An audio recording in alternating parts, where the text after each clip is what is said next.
in the meantime, let our oil and gas companies pretty much make their own decisions about how much they would or would not pollute. The guy who champions a movement that has accosted school kids and is forcing Mark McGowan to consider moving out of his own home is now complaining about having his privacy invaded. The only certainty is that when the great Bitcoin experiment collapses, which it inevitably will, the losers will be ordinary people who don't really know what they're doing. Greenies are going after Woodside again. Extinction Rebellion is probably the most aggressive activist movement since the Black Panthers in the US. This is XR, as they call themselves, in London. This is them in Paris. And in Melbourne. And this was Extinction Rebellion this morning in Perth. Formidable. Today's protest against Woodside Scarborough gas development was led by a division of Extinction Rebellion called Grandparents of XR. They woke up early to set up their protest zone. Why I go in and out of comas all the... French toast, please. Intent on sticking it to the man using every available tactic they know. We can't bust heads like we used to make sure everyone heard the one thing they're passionate about. A woman named Ray Price was quoted in an XR press release saying, "My grandchildren are going to die. When did we stop caring for our babies?" Oh, won't somebody please think of the children? 66-year-old grandfather Alan Hayden was there. He and XR believe the police are being unnecessarily heavy-handed, something the activists attribute to the close alliance between the McGowan government and Woodside. Do they have a point? About Woodside and the government being close? Yes, they do. Woodside's been a protected species in WA for a long time. Halfway through Mark McGowan's first term, the WA Environmental Protection Authority proposed that all new large projects offset all of their carbon emissions. Woodside boss at the time, Peter Coleman, went off his chops, took out full-page ads in the paper. He seemed to be confused as to why the EPA would dare go against him. And you will respect my authority! McGowan stomped on the EPA plan a week later. The government stomped on the watchdog again when it preempted a new consultation process the EPA hoped would reduce WA's carbon footprint. WA's new plan, according to Petroleum Minister Bill Johnson, would be to adopt an aspirational target of net zero by 2050. And in the meantime, let our oil and gas companies pretty much make their own decisions about how much they would or would not pollute. So Extinction Rebellion is trying to do what the EPA couldn't. Yep.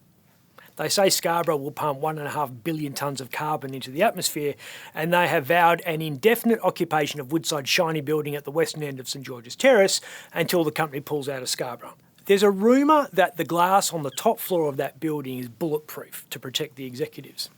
Is that fair dinkum? We don't really know, but I suspect that Coleman's replacement, Meg O'Neill, hopes it is, because any way you slice it, Scarborough is a very dirty project and there are a lot of people pissed off at Woodside. Hippies! Hippies! They're everywhere. XR is being supported by Drummers for Climate Action, 350 Boorloo Perth, Say No to Scarborough Gas, Conservation Council of WA, Scarborough Gas Action Alliance, Greenpeace and Save the Borough. Busy day for protesters then. Including crusading anti-vax reporter Lyndsay Bennett, who was in Joondalup Court today. Lyndsay is the man behind Freedom Media. He prides himself on reporting on the other side of the vaccination debate, that is, the factually incorrect side. He was in court after he made a dick of himself at Joondalup Shopping Centre a while back. Are you a licensed crowd controller? This is not a crowd controller, this is security. The guy who champions a movement that has accosted school kids and is forcing Mark McGowan to consider moving out of his own home is now complaining about having his privacy invaded. Shame on the media, because that's what you will do. You will be camped out my address. Lyndsay plans to fight the trespass charge, but he's been denied legal aid, which means even WA's most sympathetic lawyers think he's on a hiding to nothing. And then it all got a bit too much. And this is the hard part.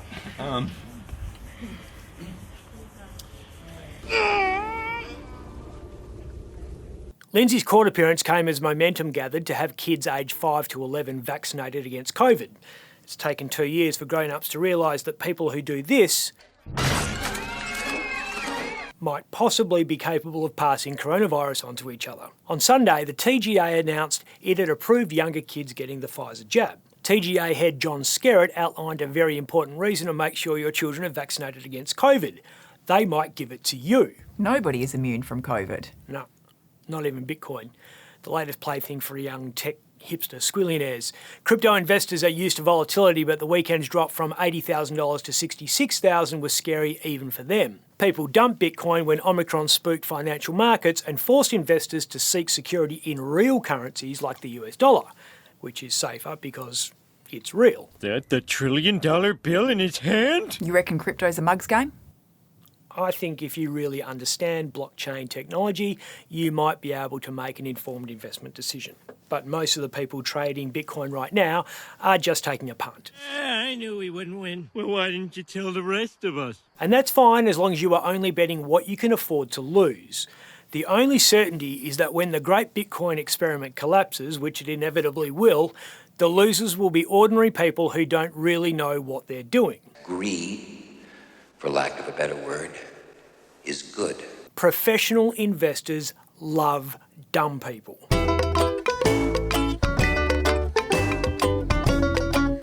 You don't have to be dumb to do your dough when trading. The most common phrase in finance reporting is S&P ASX 200. We read it, we hear it all the time. What does S&P stand for? I don't know. Standard & Poor's. It's the rating agency that compiles that particular index. What does ASX stand for? Australian Stock Exchange. No, securities. Good save. What's a security? What's with all the questions? It's a stock, like Woodside, which XR grandparents will be disappointed to know entered the trading day up 1%, which nobody had a clue would happen when the ASX opened this morning. Nobody knows if the stock is going to go up, down, sideways, or in circles, least of all stockbrokers. I'm Ben Harvey. For more Up Late, click the subscribe button below.